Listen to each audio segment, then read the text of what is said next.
is this, man? I mean, we've been over this 7 times, okay? I want the right documents. I don't just want some documents, okay? So figure it out. Now I gotta go to work. Somebody's got to do the right thing around here. It's not going to be you, is it? Hey, guys. I'm sorry about him. I'm sorry. He's going to be let go now. He's been let go. Guys, unlike Brian, I'm here to tell you the truth. I'm here to tell you that the connector on the iPhone 14 is going to be... We apologize for the temporary interruption in the programming. Please subscribe and drop a like in the meantime. Now, back to the show. All right, guys. Usually I don't do this, but just for you guys... I'm gonna take it down a button in this one. Yeah, this is work cat. Stop looking at all this bushy chest hair. Here, we have a lot to talk about today. Let's jump to iOS 16 for a second. You know, which isn't looking the greatest considering that last time we talked about it, we learned that there weren't really gonna be any major features whatsoever, and that there wasn't gonna be a redesign.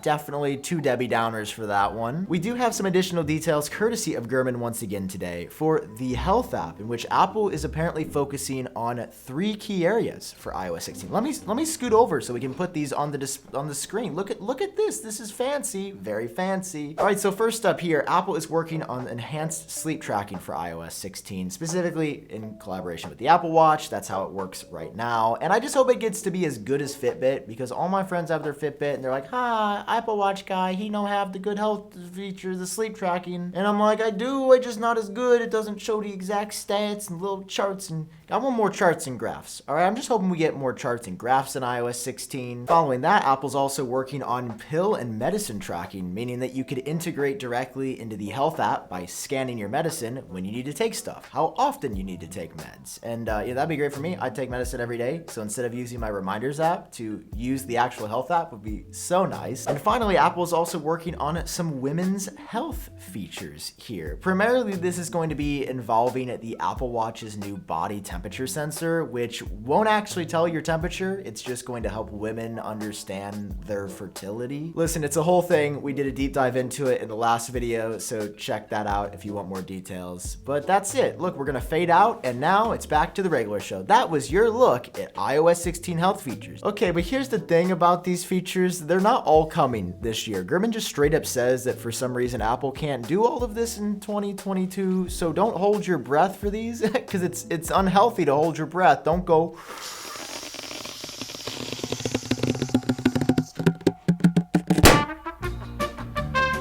It's not all coming this year. Gurman says that some of it's going to come with iOS 16 and watchOS 9, but not all of it. What is coming and what is not, we don't know. I am just the messenger. Put down the weapon, all right? I am just here to deliver the news, whether it be good or bad. Which brings us now to the iPhone 14, brother. We've got so much to talk about, specifically in regards to one little portion of the iPhone 14, specifically about how you charge the iPhone 14. Okay, but before we do that, I want to get us a bit warmed up here with a brief associative exercise. Like, I'm going to put up an image on the screen, and I want you to tell me the first thing that comes to your mind. Okay, so first of all is this. Yeah, pretty happy, right? Like, yeah, I'd say warmth would be a word I would use to describe this. Okay, next up, let's try this one. What would you use to describe this? I would say maybe shock or something. Like, I don't know. I might be a little bit concerned, I would say is the word for this image. Okay, what about this one, though? What does this one make you feel? I would say fear, or maybe even regret. Could I get a sadness down below in the comments? It almost looks like I'd say this person waited their entire lives for Apple to do just one thing. To put USB-C on the iPhone! Because guys, I have the most sneaking suspicion that that's what this guy was waiting on. I think actually, if I look a bit closer, that's actually me. I was the one who held out for years through darkness and rain and clouds, and I said, "Little dearie me, one day we will get USB-C." And then I died.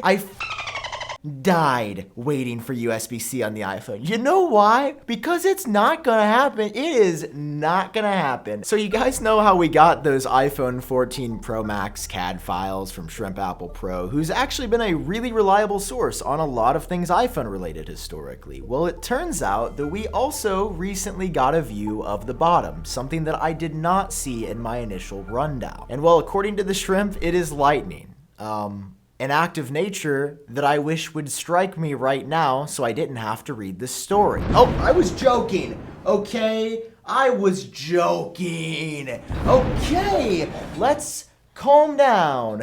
All right, let me just get through the story before a third one comes. Listen, to be clear here, guys, I'm not surprised that Apple's doing this. I'm not taken aback with the fact that the same connector is staying. Like, this has been clear, chosen behavior by Apple. They know what they're doing at this point. We know what they're doing at this point. And we know that Apple's doing this for the money, right? I mean, if you look this up, like why the iPhone still has Lightning, that's what you'll see everywhere. Your favorite YouTubers have said that Apple just loves money. So that's it, right? Apple just keeps Lightning for the money. There's no other reason. I mean, sure, that's definitely part of the equation here, but I don't think that's the big picture for Apple now. I mean, we've heard rumors of a truly portless iPhone for years now, where rather than Lightning or USB-C, Apple was just going to put MagSafe on it, basically. And it's clear that they did design MagSafe with that purpose. They created an entirely new proprietary charging solution that happens to not use a port at all for when they drop the port proprietary charging solution. I mean, it's clear as day, but they haven't done it yet. And this is the part that I find interesting, because not only have we heard rumors of a portless iPhone that was supposed to happen in 2020 and then it didn't, and then rumors of a portless iPhone, at least one that was supposed to happen in 2021 and then it didn't happen, and the same rumors again this year, only to see in the actual CAD files the final designs for these that Apple again is including the Lightning port on every single model. See, I think Apple screwed up here. I think they really believed that the world and normal people would be ready to fully switch to MagSafe in the blink of a couple years. They introduce it on the iPhone 12, they get it done the next year, or at worst, this year on the iPhone 14, no port. But nobody's really done that yet. In fact, almost all of my close peers who are just like casual iPhone buyers don't know MagSafe. They've never even really seen it or heard of it before. So imagine